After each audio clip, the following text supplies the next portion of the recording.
Alors bonsoir à tous.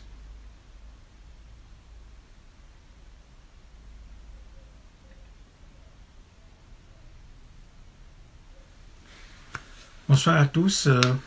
Merci d'envoyer les cœurs et les pouces bleus. Et merci encore une fois pour votre présence. Et merci surtout de partager la vidéo, d'inviter vos amis sur ce direct pour que nous puissions discuter un tout petit peu. Le sujet d'aujourd'hui est assez simple.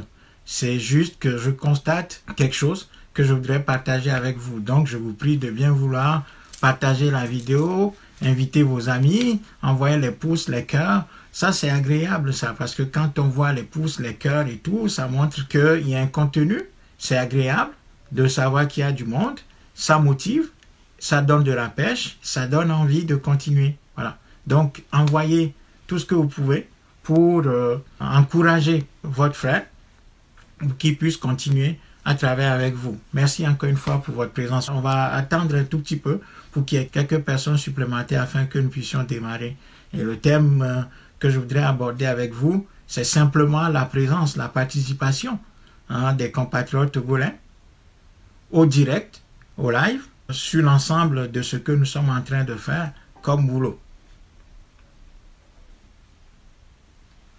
C'est hyper important de partager nos vidéos, d'inviter du monde. Ça participe à la circulation de l'information, du partage de la connaissance et ainsi vous contribuez à faire propager notre message. Donc, merci encore une fois pour votre présence et merci pour tout ce que vous faites pour faire vivre cette page, pour faire vivre notre mouvement, pour propager nos idées. C'est hyper important de les partager un peu partout, d'inviter des gens, de parler de nous, de faire en sorte que nous soyons suffisamment nombreux pour faire aboutir ce que nous voulons faire. Il ne faut pas rester des spectateurs inactifs, des consommateurs et des consommatrices de ce que nous produisons comme information, mais aussi agir et participer. Ça fait partie de l'action. C'est le fait de partager les vidéos, de les liker et de nous encourager à continuer. C'est motivant. Mais c'est également une participation au combat que nous sommes en train de mener pour que l'information circule, pour que les gens sachent ce que nous sommes en train de faire. Vous qui savez déjà et vous qui nous êtes fidèles, contribuez aussi à la circulation de l'information et au partage de l'information dans d'autres réseaux. C'est hyper important. Alors, je vais commencer. C'est juste un constat de ma part. Et ce constat, il est le suivant. C'est que depuis un moment, je constate que lorsque des compatriotes du Cameroun font des lives, ils ont des centaines et des centaines de personnes présentes sur leur page, sur le direct, qui contribuent, qui posent des questions, qui animent le direct et le live avec eux. Et ces gens-là, ces personnes connectées, partagent la vidéo dans d'autres groupes, sur leur page, pour faire venir du monde. Et ça, c'est motivant. Ça montre que les gens participent à la circulation de l'information et au fait que le message puisse atteindre d'autres personnes, d'autres couches qui ne sont pas informés de ce que nous sommes en train de faire et de nos idées. Et donc, je disais que lorsque des compatriotes du Cameroun font des vidéos, il y a des centaines et des centaines de personnes qui sont connectées et qui contribuent à animer ce live par leurs questions, par leurs commentaires contradictoires, parfois d'encouragement, et c'est agréable, c'est motivant, c'est tout à fait agréable de voir qu'il y a des compatriotes qui participent à ce type d'exercice que nous sommes en train de faire. Quand j'observe également chez nos compatriotes de la Côte d'Ivoire, j'observe qu'il y a sur des pages des compatriotes qui font quasiment la même chose, eh bien, il y a beaucoup de gens qui sont connectés, des centaines et des centaines de personnes, des milliers parfois même de personnes qui sont connectées et qui animent, co-animent le direct avec le présentateur, avec le compatriote. Et ces gens-là participent à l'animation, au contenu et à la production de l'information. C'est hyper important. Voyez? Et donc, ces gens-là, non seulement ils sont présents sur le direct, non seulement ils participent en direct à l'animation du direct, mais également ils partagent le direct, ils partagent l'information. Ils vont dans d'autres groupes, ils essayent de sprayer l'information un peu partout, de faire vivre le direct en faisant participer le maximum de personnes. C'est ainsi que les idées peuvent atteindre d'autres couches qui ne sont pas là, qui ne sont pas présentes sur ces directs-là. Je ne vais donner que ces deux exemples-là.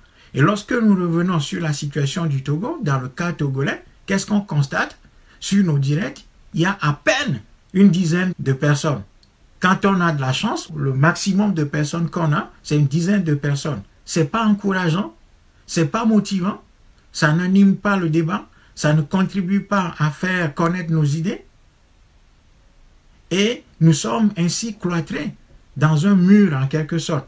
Ça veut dire que les compatriotes togolais sont indifférents et contribuent au cloisonnement de l'information et font en sorte que les mouvements comme les nôtres qui sont là depuis plusieurs années ne soient pas connus et tout ce que nous disons n'atteint pas une large couche de la population. C'est grave ça.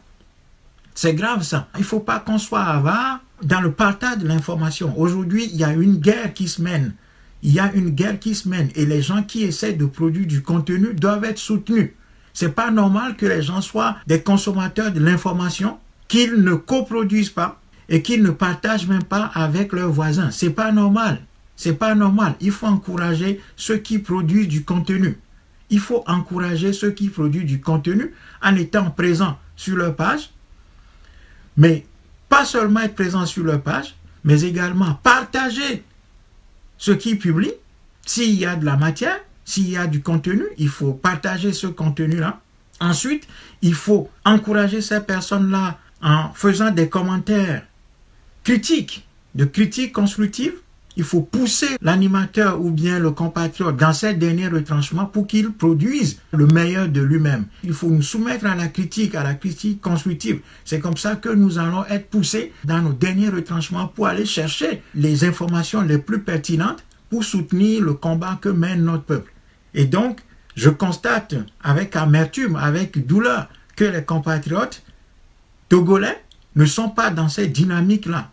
Non seulement de participation à la production de contenu, mais aussi que les Togolais ne sont pas là pour partager massivement les vidéos, les informations, et ensuite faire des commentaires critiques pour pouvoir pousser les animateurs de ces directs dans leur dernier retranchement pour qu'ils produisent le meilleur d'eux-mêmes. C'est comme ça, ou en tout cas les faiseurs d'opinion dans leur dernier retranchement pour qu'ils puissent sortir le meilleur d'eux-mêmes. C'est hyper important d'avoir ce soutien qui est un soutien critique, qui est un soutien actif, qui est un soutien motivant, qui est un soutien poussant à aller plus loin dans ce que nous sommes en train de faire. Pour nous, c'est la base de l'engagement, ça. Ça, c'est un minimum, ça. C'est le minimum qu'on peut demander aux compatriotes qui regardent nos vidéos et qui sont là lorsque nous sommes en train de produire du contenu. C'est tout à fait basique que de demander aux gens qui sont présents sur nos pages Facebook, qui participent au direct, de relayer l'information, de participer, de coproduire le contenu de nos directs et ensuite partager ces directs un peu partout. Parce que c'est pas normal qu'on voit des compatriotes d'autres pays qui font exactement les mêmes choses que nous, parfois même avec moins de contenu, mais qui ont des centaines et des centaines de personnes connectées et des milliers de partages. C'est pas normal ça. Il faut nous encourager, faire circuler l'information. Et ça doit être l'attitude basique que chacun doit avoir aujourd'hui. Nous sommes dans une logique de guerre de l'information et de communication. Et nous avons la chance d'avoir des outils aujourd'hui au XXIe siècle comme Facebook, comme WhatsApp, etc., comme l'ensemble des réseaux sociaux que nous devons utiliser au maximum pour produire du contenu, pour ne pas laisser le terrain au système en place. Ça, c'est hyper important. Voilà pourquoi je veux ce soir parler de ce sujet-là. Constater avec regret le peu de participation des compatriotes togolais au contenu que nous essayons de produire à chaque fois que de besoin. Et oui, il peut y avoir des raisons qui font que nous n'arrivons pas à nous connecter ou à partager les contenus que nous produisons. J'entends un certain nombre de compatriotes nous dire le coût de la connexion, c'est tout à fait normal. Ça, c'est quelque chose qu'il faut entendre. Effectivement, le réseau au Togo, c'est un réseau de mauvaise qualité. Internet coûte cher, donc les gens essaient de préserver autant que faire se peut leur unité, donc leur débit, et la qualité du réseau, de la connexion, fait que quelques personnes disent que ce sont là des raisons qui font qu'ils n'arrivent pas à participer au direct et ils n'arrivent pas à produire, à coproduire l'information, à coproduire du contenu et à faire en sorte que l'information puisse circuler par le partage de celle-ci sur l'ensemble des réseaux sociaux ou sur nos pages ou dans les groupes dans lesquels nous sommes. Et ça, c'est quelque chose qu'il faut entendre. Oui, on peut l'entendre, mais je pense que cliquer sur partager, aimer et partager ou bien envoyer les cœurs aux gens qui essayent de produire du contenu, je ne sais pas si ça coûte beaucoup d'unités. Je ne sais pas. Ça, c'est les gens qui sont en train d'avancer cet argument-là, qui peuvent nous dire combien de temps ça prend de cliquer sur j'aime ou bien partager l'information avec d'autres ou bien essayer de mettre un petit commentaire d'encouragement, de critique constructive pour pousser les gens qui produisent ces contenus-là dans leur dernier retranchement. Je ne sais pas si ça coûte excessivement cher de faire ça là. Et même ça, nous en sommes incapables. Même ce petit geste-là, nous en sommes incapables. Alors que quand on voit sur des vidéos de quelques personnes qui amusent la galerie, qui racontent des histoires, excusez-moi, de cul, qui racontent des histoires vraiment endormies debout, des bêtises, en somme. Là, on a des centaines de personnes là-dessus qui aiment, qui partagent et qui repartagent, qui partagent, qui repartagent et qui font même, qui reprennent ces vidéos-là et en font des directs sur leur page. C'est clair que chacun peut faire son choix. Hein. C'est tout à fait normal que les gens n'aiment pas ce que nous sommes en train de faire et que d'autres compatriotes togolais sont en train de faire. Mais je trouve que consacrer du temps et de l'énergie pour des vidéos qui n'ont ni tête ni queue, qui amusent la galerie, qui sont dans le divertissement le plus crasse, le plus débilitant, dans le divertissement le plus tout simplement nul, pour moi je trouve ça vraiment rabaissant, hein, alors que ce sont ces divertissements-là que plein de personnes partagent. C'est ça que les gens aiment, les gens adorent ça. Ça montre que nous ne nous prenons pas suffisamment au sérieux. Et c'est bien dommage pour nous. Et quand on voit que sur des pages ou dans des groupes de Togolais ou de vrais contenus, des contenus de formation, d'information, de mobilisation, de sensibilisation à la cause commune passent très mal. Et que pourtant, on voit d'autres vidéos d'amusement, des choses totalement ridicules, qui n'apportent strictement rien en termes d'information ni de formation, circuler, recirculer. On se demande si les Togolais veulent vraiment savoir et si les Togolais se prennent eux-mêmes vraiment au sérieux. C'est ça la grande question aujourd'hui. Et quand on voit qu'il y a dans d'autres communautés, quelques autres Facebookers ou producteurs de contenu comme des pasteurs, hein, soi-disant, je mets très bien soi-disant, des pasteurs soi-disant, des comiques, des vidéos qui n'ont aucune consistance, des gens qui perdent l'énergie de la jeunesse africaine en faisant des blagues, parce qu'évidemment qu'il y a des blagues qui sont des blagues qui font réfléchir. Là, on n'est même pas dans ça, c'est-à-dire qu'on est dans le plus bas du plus bas niveau. On est dans quelque chose qui est totalement déplacé. Et puis qu'on voit évidemment que ce sont ces pasteurs-là qui ont le plus de followers, qui ont plus de gens qui les suivent, qui ont de plus en plus de gens au fur et à mesure qu'ils racontent leurs bêtises, au fur et à mesure qu'ils racontent leurs bêtises, leur audimat augmente, leur lectorat et leurs suiveurs augmentent. Et ça, c'est un abêtissement dont il faut en sortir. Ça, c'est quelque chose qu'il faut absolument condamner et briser. Parce que c'est pas comme ça que nous allons nous sensibiliser, nous allons nous faire former, nous allons nous former sur les grands enjeux qui sont les nôtres et sur les grands défis qui s'imposent à nous dans ce siècle-là et dans le siècle à venir. Donc je pense que nous devons utiliser au maximum l'outil des réseaux sociaux. Nous avons la chance d'avoir ça, nous ne l'avons pas créé, bon, soit, mais à partir du moment où nous pouvons bénéficier de ces réseaux sociaux-là, nous devons les utiliser au maximum et intelligemment. C'est ça le message que je voudrais faire passer ce soir. Parce que je sais très bien, je ne veux pas citer de nom, hein, j'essaye de ne pas citer de nom pour blesser qui que ce soit, mais on voit très bien qu'il y a un certain nombre de bêtises qui ont du succès. C'est-à-dire que nous sommes en gros dans une sorte de période où la bêtise a du succès, où les conneries ont du succès, alors que le sérieux, hein, l'effort pour tendre vers quelque chose de bien et de potable, de constructif, n'est pas encouragé, est plutôt tu, rabaissé, contenu dans le silence, et vont plutôt aimer d'autres choses. On voit des femmes, hein, on sait qu'il y a un certain nombre de compatriotes africaines qui font des clashs à longueur de journée, qui racontent du n'importe quoi, qui se dénudent.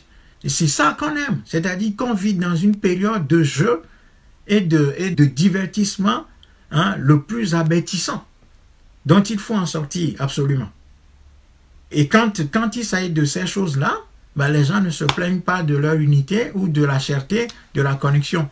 Les gens ne se rappellent plus du prix de la connexion lorsqu'il s'agit de partager des vidéos d'un certain nombre de compatriotes africaines qui amusent la galerie et qui sont en train d'inscrire la jeunesse africaine dans, je ne veux pas utiliser des mots blessants, mais qui enferment, qui sont en train de plonger la jeunesse africaine dans le divertissement le plus abêtissant, tout simplement.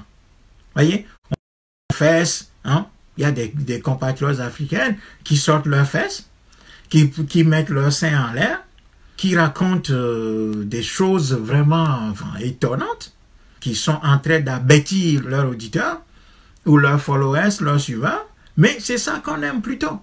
On a l'impression que nous ne nous prenons pas au sérieux.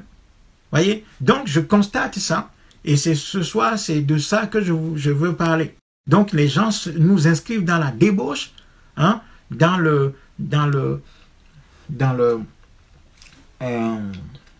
comment le dire? C'est-à-dire qu'on a l'impression que les gens plus on nous éloigne du sérieux et de l'important, plus on aime. Plus on aime. C'est comme ça que nous allons nous former. Aujourd'hui, nous savons très bien la formation que nous avons reçue ou que nous recevons de l'école coloniale. C'est pas avec ça que nous allons libérer et reconstruire l'Afrique. Et donc, aujourd'hui, on a la chance d'avoir ces outils-là, des réseaux sociaux. Il faut en profiter au maximum. Voilà. C'est ça que je veux dire. Il faut en profiter au maximum, les utiliser intelligemment. Utiliser ces réseaux-là intelligemment. Voyez? C'est ça le message que je veux faire passer ce soir. Et je vais voir, je pense qu'il y a quelques personnes qui ont laissé quelques commentaires sur le live. Alors, quelqu'un me dit que beaucoup ne sont pas sur Facebook. Tout à fait, je suis d'accord là-dessus. Et c'est pour ça qu'il faut que des gens arrivent à extraire les audios de ces vidéos-là. Il y a plein de logiciels qui permettent d'extraire l'audio des vidéos pour les partager. Pour les partager dans des groupes WhatsApp et sur d'autres réseaux sociaux. Moi, je ne les connais pas beaucoup. D'ailleurs, ce n'est pas quelque chose que j'utilise abondamment. J'ai eu du mal même à m'inscrire dans la logique des réseaux sociaux. Mais aujourd'hui, c'est ça qu'on a. C'est-à-dire qu'on a ça. Et je remercie Ferdinand Haïté d'ailleurs qui est sur ce direct.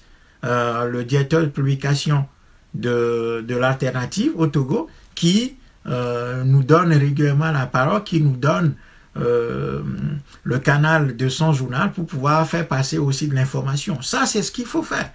Et donc, aujourd'hui, je veux encourager chacun de nous à aimer les vidéos.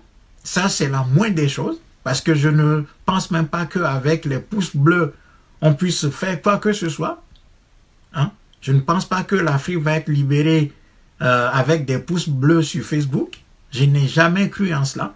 je n'ai jamais cru qu'on est en train de changer le monde, qu'on est en train de changer notre situation avec des pouces bleus sur Facebook, ni avec les cœurs. Mais je dis que les cœurs, les pouces bleus sont des motifs d'encouragement, sont des signes d'encouragement et sont la marque de sympathie et d'intérêt au contenu qui sont produits. Ça, c'est la moindre des choses. Et je ne comprends pas pourquoi les gens sont aussi avares. Nous n'arrivons même pas à nous organiser. Nous ne donnons pas de l'argent.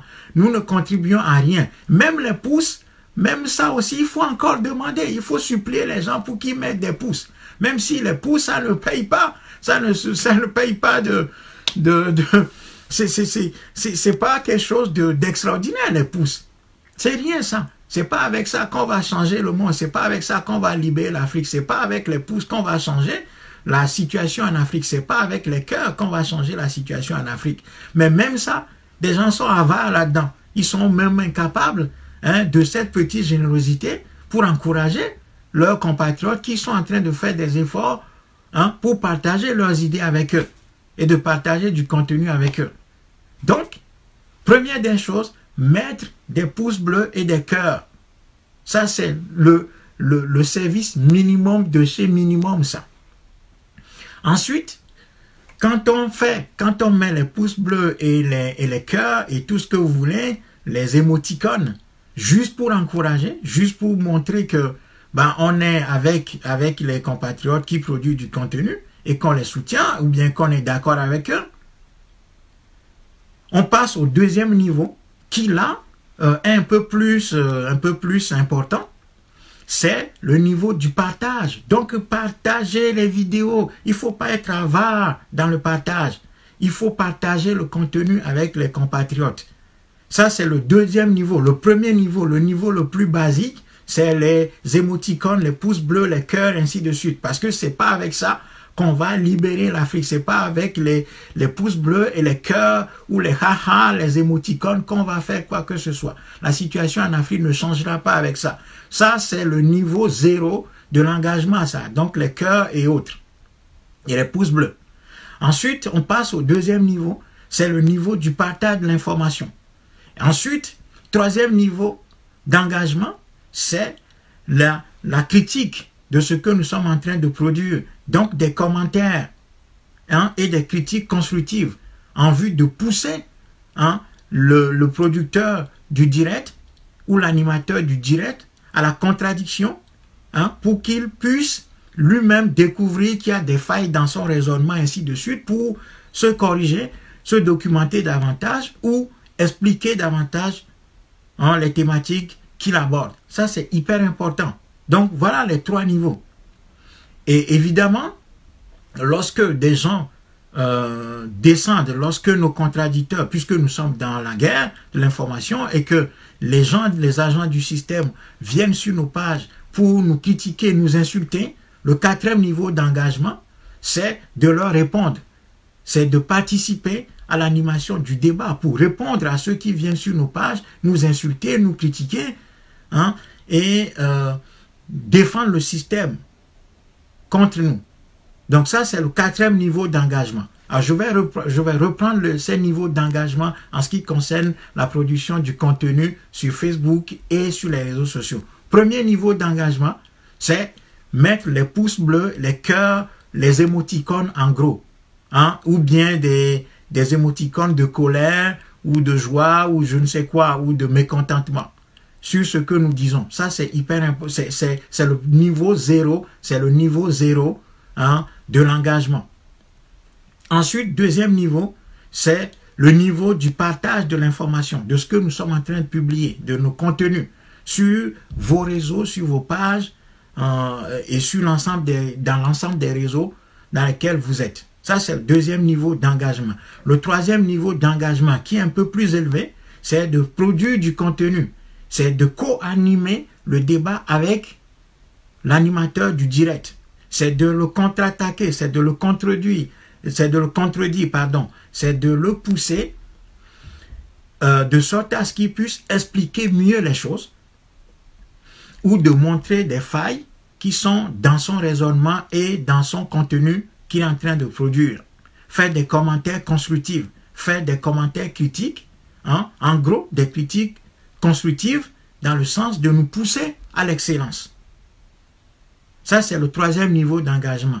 Et le 4e niveau d'engagement, c'est de laisser, c'est de participer au débat, c'est de laisser libre cours au débat et faire en sorte que lorsque nos contenus sont attaqués, sont agressés, sont salis par les partisans du système, par des agents qui sont sur nos pages pour nous déstabiliser, pour apporter de la contradiction pour la contradiction, qui sont là pour dévaloriser les contenus, eh bien, c'est de participer au débat pour les remettre à leur place, les contre-attaquer et les renvoyer à leurs premiers amours, c'est-à-dire à leur mentor, tout simplement. Donc voilà, aujourd'hui, la stratégie qui doit être la nôtre. Et c'est pour ça que je ne comprends pas comment il se fait que quand les compatriotes de Côte d'Ivoire font des directs, il y a des centaines et des centaines de personnes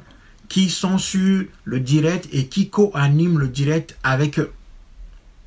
Et il y a des milliers et des milliers de commentaires et de partages sur leur page ou dans d'autres groupes. Quand les compatriotes du Cameroun parlent de leur pays et essayent d'encourager leurs compatriotes dans le patriotisme, dans le combat, dans leur engagement, dans leur implication de plus en plus poussée contre le système en place, ils ont des milliers et des milliers de compatriotes connectés qui les soutiennent et qui partagent leurs vidéos et qui co-animent le direct avec eux.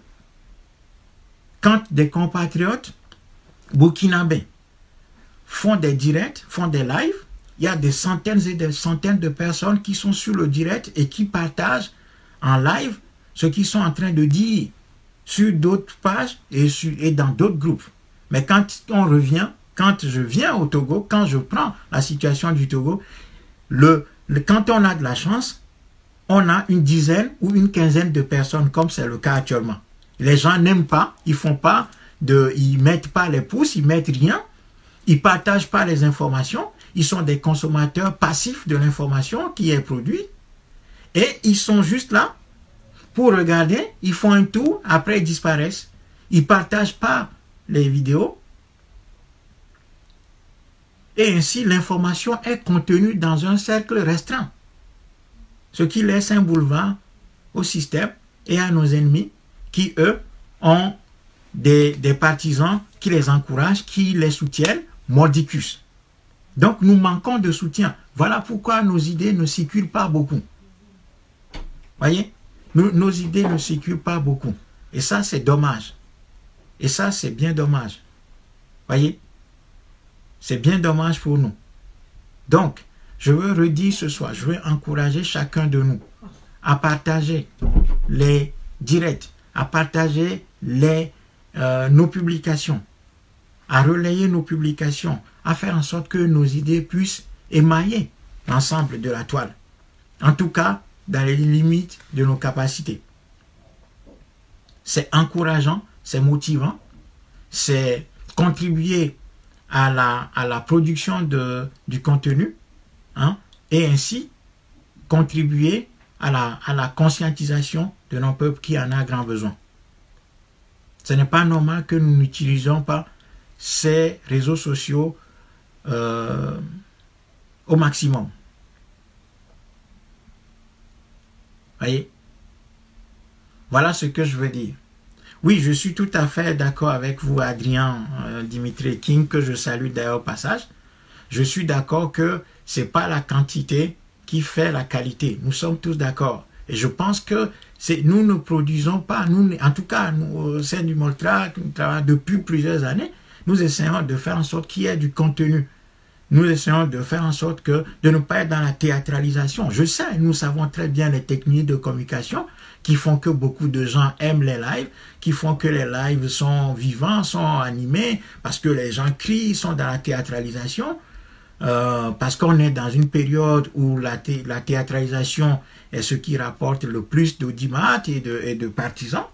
Mais nous, on essaie de produire quelque chose de lourd, de sérieux. Nous ne sommes pas naïfs. Nous ne sommes pas naïfs, mais le fait de produire de la qualité n'exclut pas, justement, que la quantité y soit également. Donc, s'il y a de la qualité, eh bien, justement, c'est de la qualité qu'il faut partager, qu'il faut diffuser un peu partout. Ça, c'est une obligation que nous avons en gros. Vous voyez, c'est pas normal que nous thésaurisons les informations pour nous et que nous ayons une source d'information que nous ne partageons pas avec nos autres compatriotes. C'est pas normal. Ça, c'est faire preuve d'esprit d'étroitesse que de contenir l'information dans un petit cercle, refuser de la partager avec d'autres personnes, alors que Facebook nous offre gratuitement cette possibilité aujourd'hui. Voyez, c'est pas normal que nos idées ne circulent pas plus largement. D'autant que vous nous dites que nous produisons de la qualité. Voyez? Et donc, nous savons très bien les techniques de la communication. Nous savons très bien comment il faut communiquer, comment il faut présenter les choses, la théâtralisation excessive. Bon, mais en gros, c'est ça qui paye. Voyez? Et puis, quand on voit un certain nombre de compatriotes qui partagent des vidéos des faux pasteurs et d'un certain nombre de compatriotes féminines qui parlent du sexe, de la vulgarité, de l'argent facile, et que c'est des comédies qui ne présentent aucun intérêt en termes d'information ni de formation, qui ont du succès, eh bien, c'est préoccupant. Et donc, nous devons faire en sorte de pouvoir contrebalancer cette information, parce que là, c'est une guerre qu'on nous livre là. C'est-à-dire qu'il y a des gens qui financent ce type de production d'ailleurs, et qui encouragent ce type de production sur la toile. Et donc, ça, notre réponse doit être de contrebalancer ces productions d'amusement, de divertissement le plus abêtissant, de divertissement le plus bête, le plus idiot, par du contenu sérieux. Voyez? Et reprendre nos directs sur vos pages, faites venir du monde sur vos pages et produisez, partagez ces directs-là avec des gens. Voyez? Donc, c'est ça que nous devons faire aujourd'hui. Et c'est pour ça que je voudrais interpeller mes compatriotes togolais ce soir, pour qu'ils cessent d'être moins avares, plus généreux, dans l'acceptation et dans le partage, dans la participation à la production du contenu, qu'ils libèrent leur cœur, qu'ils se disent que mettre des pouces, partager les informations, poser des questions, contredire, c'est pas quelque chose d'extraordinaire, et que c'est dans la normalité des choses que de faire ça. Et qu'ensuite, ils doivent nous encourager, ils doivent même nous proposer des termes sur lesquels nous devons débattre, et surtout faire en sorte que le message, le sérieux du message que nous sommes en train de produire depuis des années, atteigne des couches plus larges. Parce qu'aujourd'hui, chacun de nous est diffuseur de l'information, diffuseur de contenu. Peut-être que si je dis l'information, peut-être que des journalistes me diront c'est pas l'information en tant que tel parce qu'on ne fait pas d'investigation ou autre. Je peux être d'accord, mais disons simplement aujourd'hui, chacun a la possibilité de participer à cette guerre de l'information et de la communication, et de la production et du partage de contenu. Donc, quand il y a du contenu, il faut tout simplement le partager. Voilà. Et après, être en mesure de répondre aux gens qui viennent nous casser sur les pages. Donc, voilà ce que je voudrais dire ce soir. Alors, il y a quelqu'un qui me dit... aussi beaucoup ne sont pas sur Facebook. Ah non, mais j'avais déjà lu ça. Je vais voir s'il y a encore d'autres commentaires. Oui, dommage que la qualité reste incapable de faire le travail dans le sens d'une compétence nécessaire. Ben oui, je pense qu'aujourd'hui, ce constat est là. Et donc, c'est pour ça que le peu de gens que nous sommes, nous ne devons pas lésiner sur nos moyens pour partager, diffuser du contenu, les contenus qui acquièrent notre assentiment ou que nous aimons. les contenus que nous aimons, nous devons avoir le réflexe automatique de les diffuser systématiquement, de les partager. Peu importe ce que les gens disent, nous devons avoir le réflexe de partager nos contenus. Voilà. Et de sourcer. On a vu depuis des années des gens qui prennent nos posts et autres, ils suppriment nos noms et le sigle Moltra là-dessus. Après, ils s'approprient de ce contenu-là. Bon, c'est malhonnête. Mais parfois, on n'arrive pas à contrôler tout ça. Mais au moins, quand vous partagez, partagez tout simplement. Vous n'avez pas besoin de supprimer nos noms, parce que si vous supprimez nos noms et le Moltra, quand est-ce que les gens vont nous connaître? Et ce que nous sommes en train de faire, ce n'est pas un concours pour avoir du nom. Ce n'est pas un concours de popularité que nous sommes en train de faire. Nous sommes en train d'essayer de mobiliser les gens, de les organiser, de les former à l'action libératrice de notre continent. Donc, ce n'est pas quelque chose que nous faisons pour nous, pour avoir un nom, pour être renommé. Ce n'est pas de la grandeur personnelle, individuelle que nous voulons. Donc, il ne faut pas que les gens soient frustrés et soient dans une logique d'étouffement de ce que nous sommes en train de faire. Et ça, je l'ai constaté plusieurs fois. Il y a des gens qui, parfois même nos photos, ils coupent Moltra, c'est-à-dire qu'ils coupent la partie qui met Moltra dessus et ils diffusent la photo. Nous avons produit beaucoup de choses. Les gens s'en ont accaparé, ce qui est bien. Mais par contre, bon, ils ont supprimé nos noms et Moltra dessus avant de diffuser. Voyez, ça c'est mesquin, c'est pas honnête, c'est pas bien. C'est réduire notre combat à un combat de recherche de la popularité auprès de notre population ou bien auprès de nos masses populaires. C'est pas ce que nous recherchons, nous. Nous ne cherchons pas à être populaires parmi les esclaves. Nous essayons de faire en sorte que nos idées atteignent les masses populaires pour que nous puissions passer à l'étape de l'organisation, de la structuration en vue de l'action libératrice qui vient et de la reconstruction de notre continent. Il ne s'agit pas de nous faire de la publicité. Moi, je n'ai rien à gagner personnellement, j'ai rien à foutre, en gros, du fait que mon nom soit ici ou là. C'est pas ça la question. Le Moltra ne se livre pas à un concours de beauté. C'est pas un concours de beauté que nous sommes en train de faire. Nous ne sommes pas en train de nous soumettre à un concours de beauté. Voyez? Ni du premier mouvement parmi les esclaves. Non, c'est pas ça que nous voulons. Nous voulons que nos idées soient connues, que notre mouvement soit connu, que nos idées aillent le plus loin possible et que nous puissions véritablement prendre nos responsabilités en termes d'organisation des gens qui sont sensibles à ce que nous disons.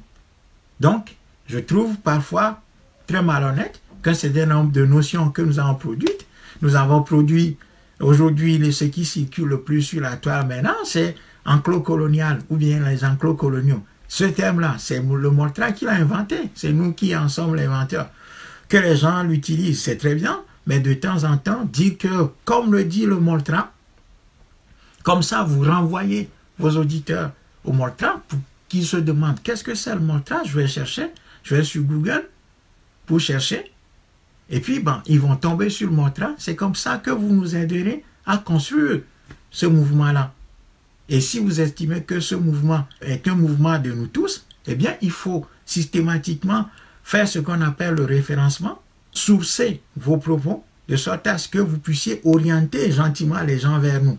Et ce n'est pas orienter les gens vers moi. Moi, je n'ai pas besoin des clients. Ce n'est pas un concours de clientèle, ni une bataille de clientèle que nous sommes en train de mener. Mais si nous voulons nous inscrire dans une logique de construction d'un mouvement véritable, de libération, de notre continent et de sa reconstruction, nous avons besoin de nous livrer à ce type d'exercices qui parfois peuvent être difficiles à accepter pour un certain nombre de personnes, mais qui en définitive sont les voies, les passages obligés pour pouvoir nous rassembler autour des idées maîtresses que le Moltra porte. Alors, ça met du temps de se faire une place sur les réseaux sociaux. Je pense que tu dois avoir des activités qui relaient systématiquement les vidéos. Tout à fait. Merci frère Théodore, que je salue au passage. C'est ce que je suis en train de dire. Systématiquement, nous devons nous inscrire dans ça. Il doit y avoir des gens qui adhèrent à nos contenus. Ils doivent systématiquement être dans le partage et dans la communication. C'est une guerre. Nous sommes dans une guerre de la communication. Vous voyez? il y a du contenu qui est produit tous les jours par des gens. Je ne vais pas dire l'information parce que peut-être que, comme je l'ai dit précédemment, peut-être que des journalistes nous diraient « vous ne produisez pas de l'information ». Quoique, c'est un débat qui peut être ouvert, qui peut être intéressant, mais je dis simplement que comme nous produisons du contenu, il y a des idées, il y a des opinions que nous émettons et il y a un chemin que nous sommes en train d'indiquer à notre peuple. Il faut nécessairement que des gens nous accompagnent dans ce travail-là. Il faut que des gens nous accompagnent et nous accompagner passe par premier niveau d'accompagnement et d'engagement à nos côtés, c'est d'aimer, de mettre les émoticônes sur nos publications. Deuxième mesure pour nous accompagner, c'est de partager nos vidéos, nos publications et de les référencer, de les sourcer, de laisser les gens aller plus loin dans la recherche de l'information pour atteindre la source, pour que nous soyons suffisamment nombreux, pour constituer un corps solide, hein, par agrégation des individualités éparses et variées. Donc vous ramenez les gens à la source de l'information et des idées, parce que c'est ça que nous voulons faire. Troisième mesure d'accompagnement et de soutien, c'est de commenter les vidéos et les publications, nos textes, les photos, ainsi de suite.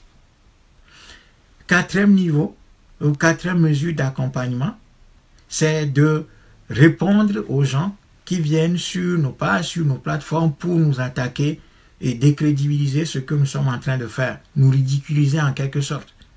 Parce que nous sommes dans une guerre où nous avons des adversaires.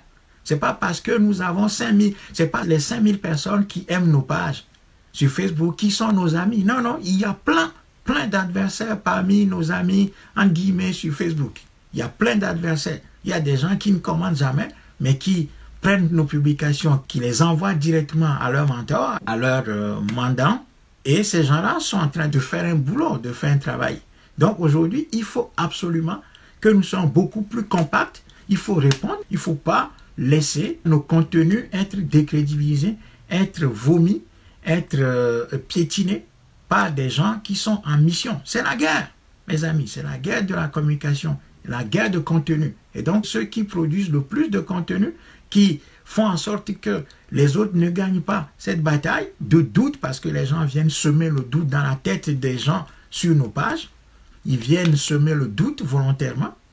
C'est fait à dessein, c'est dans une logique claire de démobilisation, de démotivation et de décrédibilisation des contenus que nous produisons. Et donc, à ça, il faut une réponse. Compatriote Jean-Claude Delac, tout à fait d'accord avec toi, mais il ne faut pas vous énerver en cas d'idées contradictoires. Nous devons accepter les propos contradictoires aussi. Tout à fait, je suis tout à fait d'accord qu'il y ait un débat contradictoire. Mais là où parfois nous sommes agacés, c'est qu'il y a des choses qui sont dites dans le sens de blesser. Et ça provoque de la nervosité, parce qu'après tout, nous sommes tous des humains, hein. Nous avons des sentiments, nous pouvons être contents, nous pouvons être en colère. Nous avons nos moments de tristesse, de nervosité, ainsi de suite. C'est tout à fait normal. Donc moi, je ne suis pas un robot pour que lorsque quelqu'un vient sous prétexte d'apporter la contradiction, essaie de décrédibiliser totalement le contenu sur lequel nous avons travaillé depuis plusieurs années et éprouvé par des épisodes de l'histoire, confirmés par l'histoire, eh bien ne nous demandez pas de nous rallier ou bien de rallier ces opinions-là ou bien de les tolérer. Absolument pas, parce que nous sommes dans un combat. Et c'est pour ça que nous avons l'habitude de dire au Moltra que toutes les idées ne s'équivalent pas. Chacun de nous a des idées, c'est sûr. Mais toutes les idées ne s'équivalent pas. Il ne faut pas mettre toutes les idées sur le même plan. Il ne faut pas, sous prétexte de la démocratie et de la liberté d'opinion, neutraliser les bonnes idées en les mettant sur le même pied d'égalité avec des idées fausses. Nous avons une ligne et nous essayons de nous tenir à cette ligne-là. Nous partons du principe que les pays africains sont des enclos coloniaux qui doivent absolument être détruits pour que l'énergie africaine confisquée, désorientée programmés pour servir d'autres intérêts, puissent s'exprimer. Ça, c'est notre réflexion de base. Et quand quelqu'un vient nous dire qu'il faut plutôt, au lieu de ça, être tolérant, faire des réformes, ainsi de suite, notre ligne, la ligne du Moltra est connue. Nous ne sommes pas dans une logique de réformer le système colonial. Ça, c'est clair. Quand quelqu'un vient nous apporter la contradiction là-dessus, nous pouvons l'entendre, mais si cette contradiction mérite une réponse claire, nous ne nous priverons pas de la faire. Nous disons que le système colonial ne peut pas passer, la destruction du système colonial ne peut pas passer par des élections. Aucun exemple historique ne nous montre ça. Ne nous montre ça comme activité. Donc quand quelqu'un vient nous dire, nous parler des élections, nous rejetons ça. C'est très clair, c'est notre ligne. C'est notre ligne. Que ça plaise ou pas, c'est notre ligne. Et ceux qui sont d'accord avec nous, nous envisageons travailler avec ces gens-là. Lorsque nous disons que l'opposition institutionnelle au Togo n'est pas intellectuellement, idéologiquement, stratégiquement, opérationnellement outillée pour conduire le peuple vers l'efficacité du déploiement de son énergie depuis 30 ans, c'est factuel. Nous pouvons débattre là-dessus sans nous insulter. Mais c'est clair que la ligne du Moltra, c'est ça que nous essayons de mettre en évidence et de mobiliser autour. Donc c'est à nous aussi.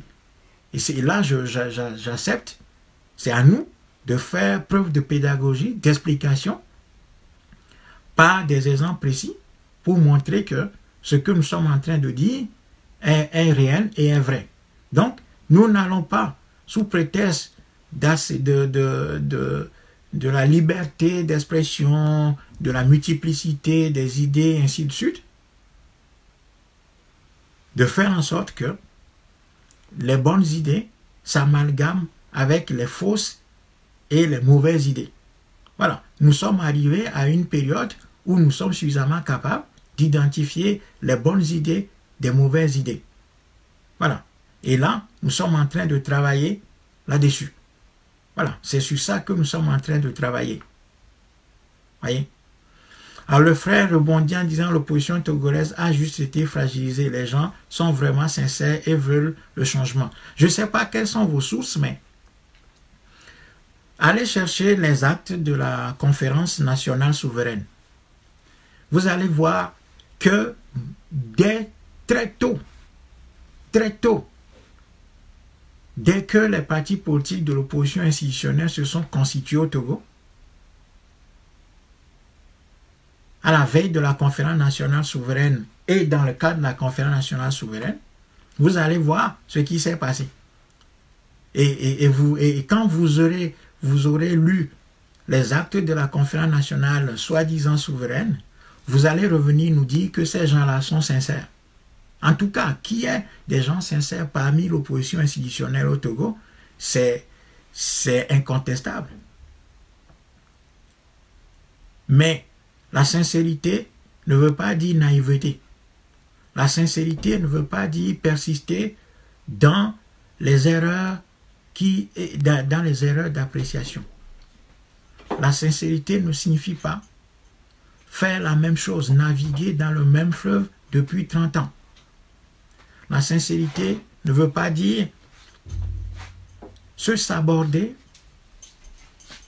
et couler l'élan populaire régulièrement exprimé au Togo depuis 30 ans dans des impasses appelées dialogue de manière incessante. La sincérité ne veut pas dire que lorsque vous n'avez pas d'idées et que les gens essayent de vous en apporter, vous les refusiez. C'est ça la vérité. Et la sincérité ne veut pas dire de prendre l'argent auprès de ceux qu'on prétend combattre. Et la sincérité, en dernier ressort, ne veut pas dire la naïveté au point d'aller appeler la CEDEAO, la France, les États-Unis, l'ONU, la francophonie et tout ça pour soi-disant venir nous aider à trouver des solutions. Et La sincérité ne veut pas dire reproduire les mêmes schémas pour en entendre un changement de situation. Voyez? On ne peut pas faire les mêmes choses tout en attendant un résultat différent. On ne peut pas faire les mêmes choses, les mêmes causes produisent les mêmes effets. Et donc l'opposition togolaise, depuis 30 ans, ne nous a pas fait la preuve de sa capacité à innover et de sa capacité à saisir la quintessence de ce pouvoir-là, de sorte à construire l'instrument adéquat qu'il faut pour le combattre. Et le peuple togolais, je pense que le peuple togolais connaît ces outils-là. Par contre, le leadership qui prétend diriger le peuple dans ce sens-là est en train de tout faire foirer. À chaque fois qu'il fallait prendre un tournant décisif, à chaque fois qu'il fallait ne pas endormir le peuple, c'est là que les partis politiques de l'opposition institutionnelle ont choisi de couler l'élan populaire dans le dialogue, dans l'élection, dans des pourparlers, dans des histoires de gouvernement d'union, ainsi de suite, dans des choses qui, historiquement, ont conduit tous les peuples à confirmer leur domination et leur souffrance. Et donc, tout ça fait que nous sommes en train de dire que l'opposition togolaise, absolument, n'a pas été à la hauteur des enjeux. Et aujourd'hui, ce n'est pas nous qui le disons. C'est clair que les résultats que ces gens-là ont produits depuis une trentaine d'années les a condamnés. Voyez, c'est que les résultats que ces partis politiques institutionnels ont produits depuis 30 ans les ont déjà condamnés, si bien que nous n'avons pas besoin de parler aujourd'hui. Et c'est pour ça que nous disons depuis un bon moment que nous n'avons plus besoin de jeter la pierre à ces dirigeants de partis de l'opposition institutionnelle. Ce que nous devons faire en revanche, c'est de tirer les enseignements de tout ça pour pouvoir constituer une alternative. Voyez, nous devons construire l'alternative. Aujourd'hui, la question n'est pas de condamner ce qui est déjà condamné par l'histoire. Les partis de l'opposition institutionnelle au Togo sont déjà condamnés par l'histoire. Leurs résultats parlent pour eux. Et donc, nous n'avons plus besoin de parler de ces gens-là. Tout ce qui doit nous préoccuper aujourd'hui, c'est construire un mouvement, un véritable mouvement populaire en dehors de ces partis politiques-là, brisant ainsi deux choses fondamentales que le pouvoir a construites en face de nous ou au sein de nous, c'est la peur et la méfiance. C'est-à-dire ce pouvoir a conçu la peur et la méfiance au sein des Togolais, ce qui fait que nous n'arrivons pas à nous parler ensemble.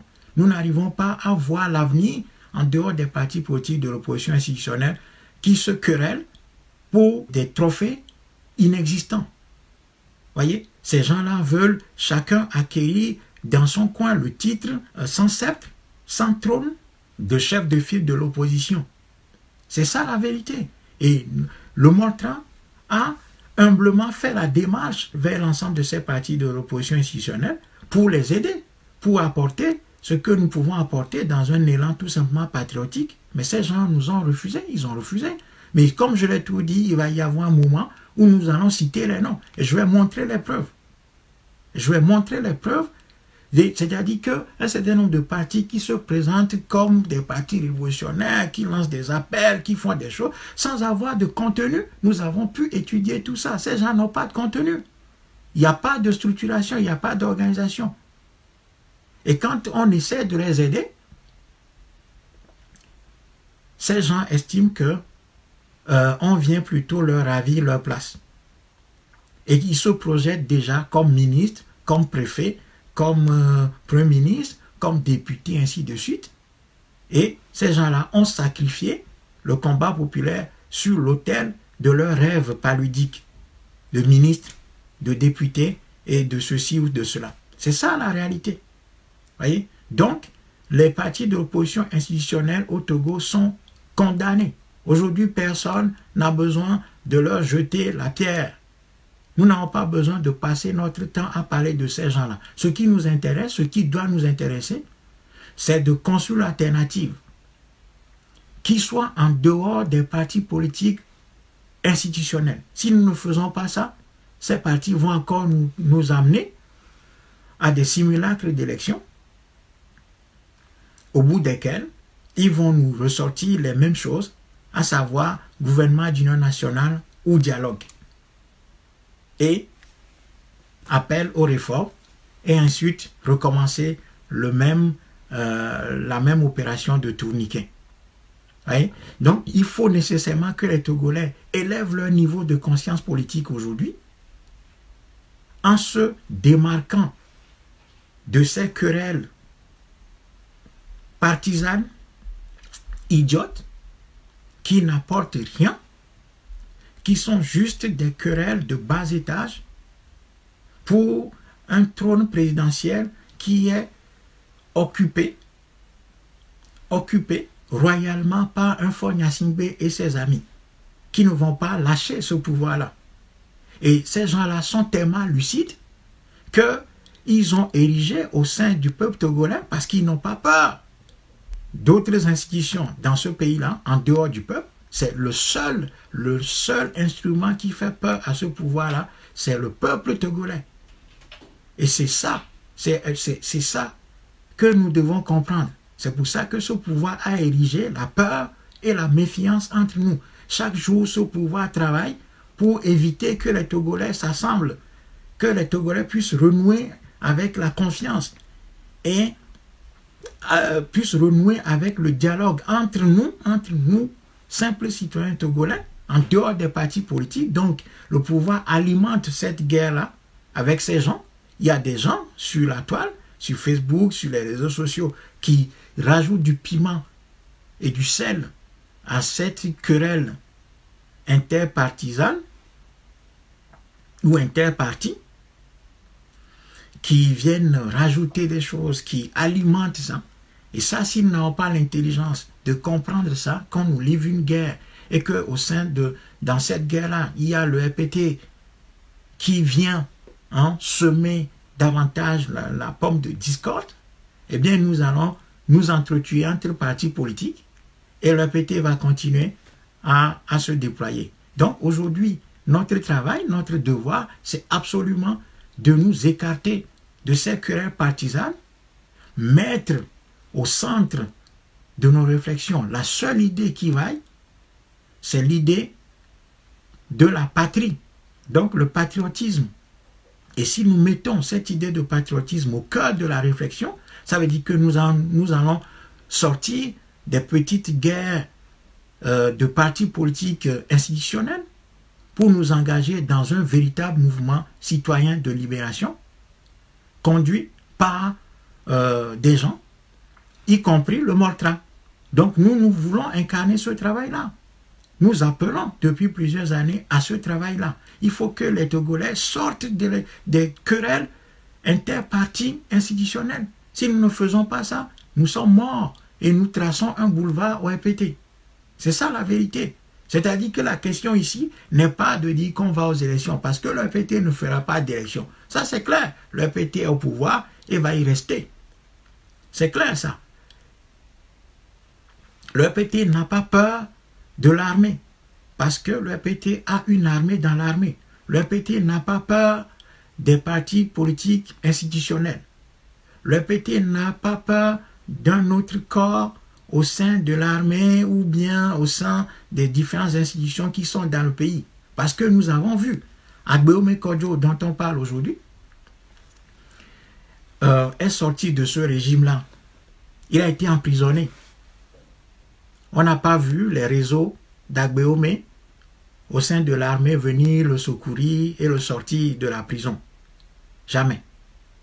Ce régime a emprisonné Kpacha Gnassingbé, qui est le co-héritier du pouvoir avec Faure Gnassingbé. Personne au sein de l'armée ne s'est levé pour aller sortir Kpacha de la prison. Ça fait 10 ans, jour pour jour, que Kpacha est emprisonné. Personne au sein du RPT ni de l'armée n'est sorti. Kpacha, ministre de la Défense, qui est co-héritier du pouvoir avec Faure Gnassingbé. Il est en prison depuis 10 ans. Il n'y a personne qui est allé le chercher. On n'a pas vu des troupes, des soldats, ministres de la Défense, ami des grands généraux. Arrêté depuis 10 ans. Personne n'est allé le chercher. Donc, c'est pas, l'armée ne fait pas peur à Faure Gnassingbé. Donc, si les gens viennent nous dire aujourd'hui qu'Agbeome Kodjo dispose des réseaux au sein de l'armée ou dans la maison, dans la grande maison, c'est-à-dire la maison RPT, qui vont lui venir en aide lorsque la victoire lui sera volée, on se trompe. Parce que ce régime a emprisonné Agbeome Kodjo. Personne ne s'est levé pour aller sortir Agbeome de la prison. Ce régime a emprisonné Bacha, qui est le propre frère de Faure Gnassingbé. Personne dans l'armée ne s'est levé pour aller secourir Bacha Gnassingbé. Ça fait 10 ans que Bacha dort en prison. Personne n'est allé le chercher. Ce régime a défait et emprisonné le général Hassani Tidjani, chef d'état-major de l'armée. Chef d'état-major de l'armée, déchu, emprisonné et assassiné. Ce gars, chef d'état-major de l'armée, personne, aucun soldat n'est sorti des rangs pour ne serait-ce que tirer un coup de sommation en l'air. Personne n'est sorti défendre le chef d'état-major qui a été détruit par Faure Gnassingbé. Donc l'armée ne fait pas peur à Faure Gnassingbé. Faure Gnassingbé a arrêté Pascal Bodiona, qui l'a fait roi. Personne ne s'est levé au sein de l'armée pour aller combattre en faveur de Bodiona. Voyez? Donc si des gens viennent nous dire aujourd'hui que Agbeome a des réseaux ou que l'armée va, parce qu'il avait appartenu au système, donc il va trouver des soutiens au sein du EPT pour court-circuiter le EPT, c'est qu'on analyse très mal la situation. Je viens de donner 4 exemples en tout cas, et j'ai oublié un exemple. Le chef d'escadron, François Akila Boko, ministre de la Sécurité. Le chef d'escadron, François Akila Boko, est sorti de cette armée. Personne ne l'a suivi. Aucun soldat des rangs n'est sorti pour ne serait-ce que tirer un bandit dans l'air. Il n'y a pas eu de feu d'artifice. Même pas un bandit, ce qu'on appelle bandit chez nous, n'a été tiré par quelques soldats que ce soit. Donc, ce n'est pas l'armée qui fait peur à ce pouvoir-là. C'est parce que ce régime maîtrise l'armée, a une armée dans l'armée.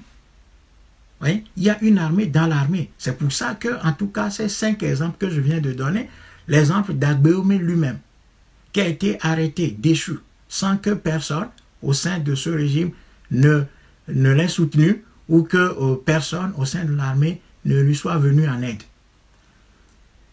Le cas de Pascal Bodiona, un homme très fort de ce régime, déchu, emprisonné, écrasé. Aucun soldat n'est sorti pour le soutenir. Le cas du général Hassani Tidjani, chef d'état-major de l'armée. Personne n'est sorti pour aller le secourir. Il a été tué, assassiné, gentiment, emprisonné. Il a séjourné en prison. Aucun soldat ne lui a été fidèle pour aller sortir leur chef d'état-major.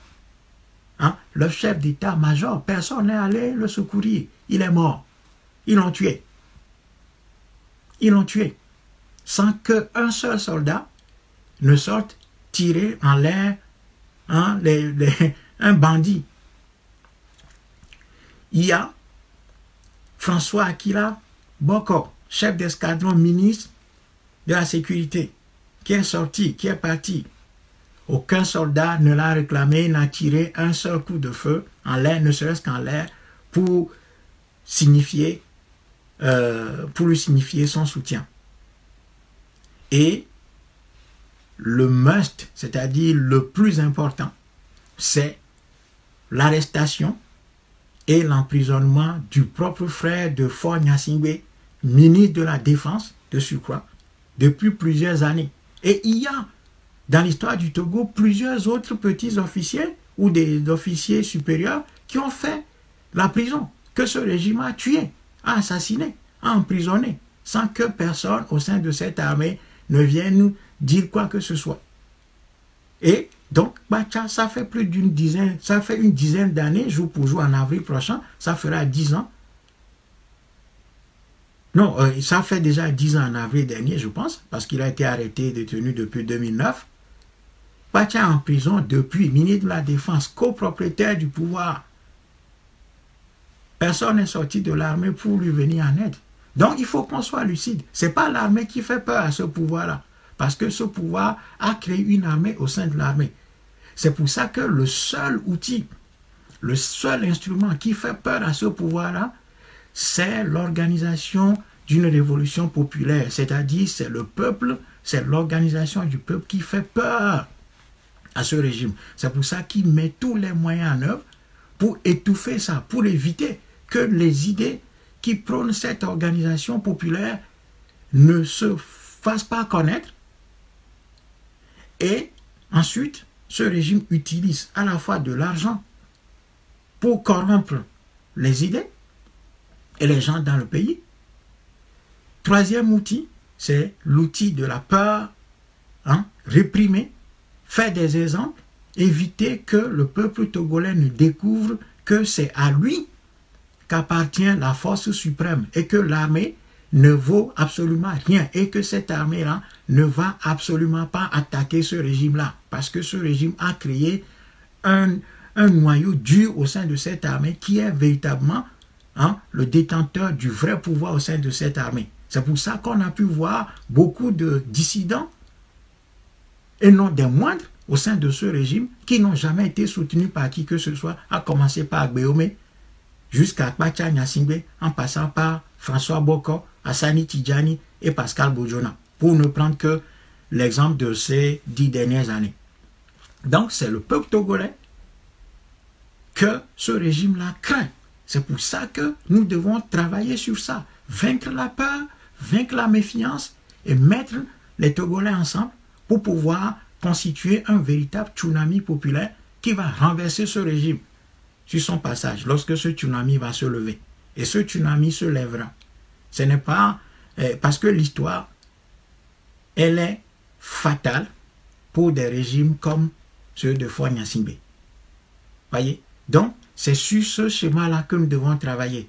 Il faut qu'on s'écarte de l'ensemble des schémas que l'opposition institutionnelle nous présente depuis plusieurs années pour ne travailler que sur ce schéma de la constitution d'un véritable mouvement populaire en vue de libérer notre pays.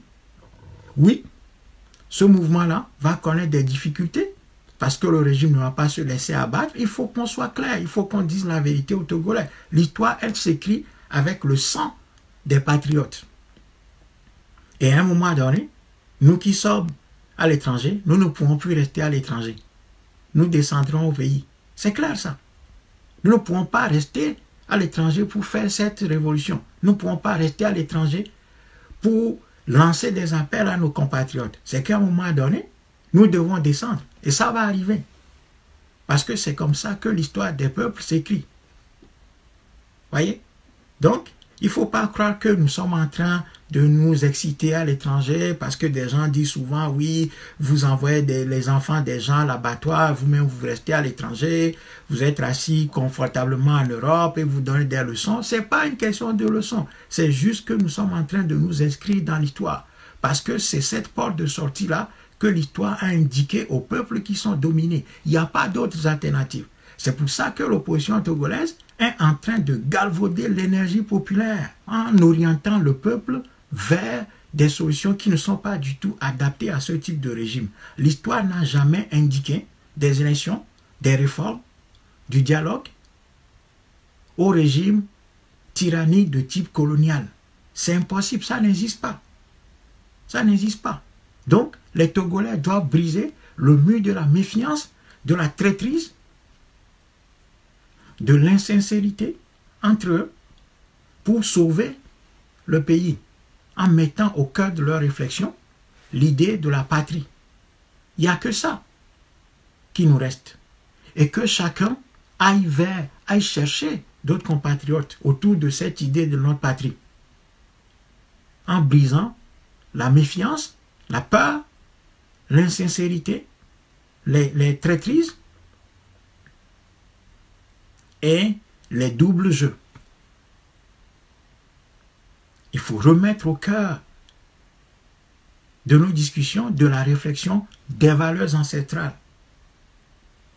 de la patrie, de la vérité, de la discipline, de la sincérité.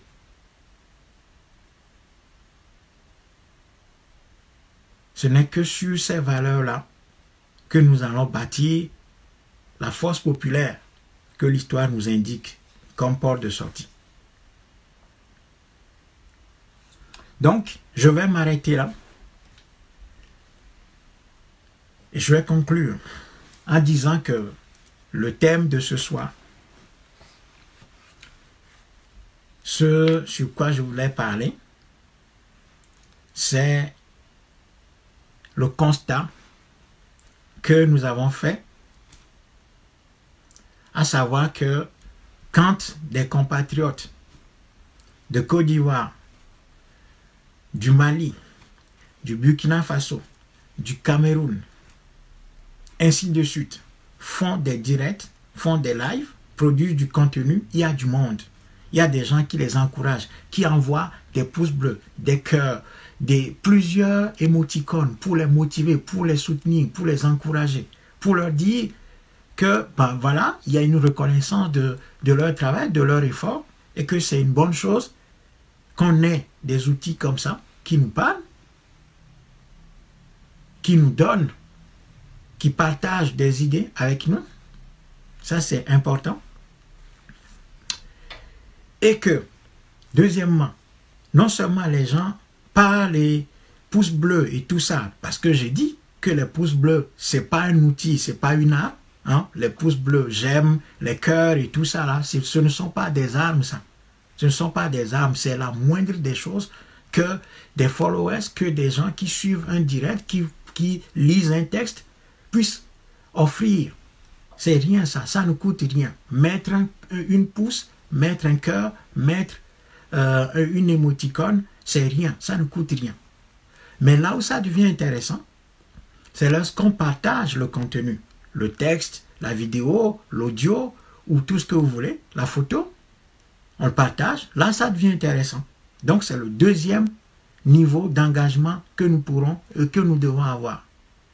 Donc quand vous suivez des choses, des vidéos, vous lisez des textes, des choses comme ça, il faut les partager, n'hésitez pas à partager, partager, partager, partager, partager.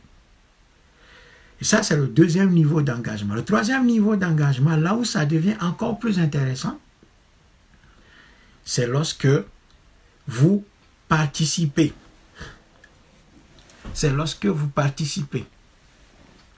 Ça veut dire quoi? Ça veut dire que vous participez à la coproduction du contenu en faisant des commentaires critiques, en poussant l'auteur de la vidéo ou du texte dans ces derniers retranchements, de sorte que qu'il soit obligé d'aller plus loin, d'exceller. C'est-à-dire que nous ne devons pas viser la médiocrité, nous ne devons pas être des consommateurs passifs du contenu. C'est-à-dire que nous devons pousser nos frères et sœurs qui produisent des textes, des vidéos, des images, ainsi de suite, des audios, dans une logique de contradiction, de critique constructive, de sorte qu'ils puissent sortir le meilleur d'eux-mêmes. C'est important. C'est important qu'on soit soumis à une critique constructive. Sans ça, on est inefficace. Et puis, quatrième niveau d'engagement, c'est lorsque vous partagez le contenu et puis que les gens l'attaquent, le décrédibilisent, parce que ces gens, parfois, ce sont des agents du système qui viennent travailler contre nos productions, qui les souillent, dans le but non seulement de décrédibiliser l'auteur ou les auteurs des publications, mais aussi et surtout, ce sont des gens qui viennent démobiliser, en semant le doute sur la vérité et la justesse du contenu. Donc, à ça, il faut répondre, il faut participer au débat, il faut renvoyer ces gens-là à leurs premiers amours, c'est-à-dire à leur mentor. C'est stratégique, ça. Et donc, c'est ça que je voulais partager avec vous ce soir. Et encourager les compatriotes togolais à participer à la production de contenu, à faire connaître nos idées, à faire connaître le plus largement possible nos idées, de sorte à ce que le mouvement que nous voulons mettre en place, que nous essayons de construire, plus s'amplifier et prendre de l'ampleur. Et qu'on puisse véritablement, à moyen et long terme, arriver au bout de l'exercice que nous sommes en train de faire. Cela passe par le partage et la discussion autour des idées que nous émettons.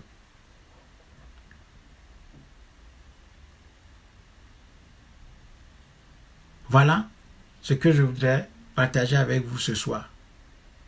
Et je veux nous encourager à faire cet exercice-là.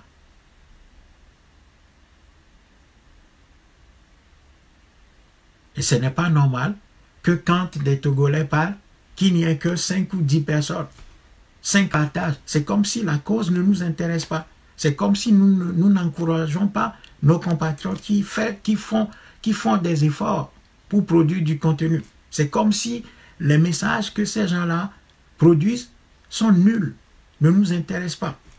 Par contre, quand il s'agit des bêtises d'un certain nombre de nos sœurs qui parlent du cul, excusez-moi du terme, de la merde, excusez-moi du terme, qui nous engagent dans des bêtises, là on adore, on partage. On a des vidéos qui n'ont aucun sens éducatif, qui ont des milliers et des milliers et des centaines de milliers de partages avec des millions et des millions de vues. C'est pas normal ça. C'est pas normal. Et donc, je nous encourage, j'encourage mes compatriotes togolais à ne pas être avares, à être dans la générosité de partage de l'information et d'aimer le contenu de ce que nous sommes en train de produire. D'aimer et de partager le contenu que nous produisons. Merci beaucoup. Sur ce, je vous salue fraternellement et que nos ancêtres veillent sur vous. À très bientôt.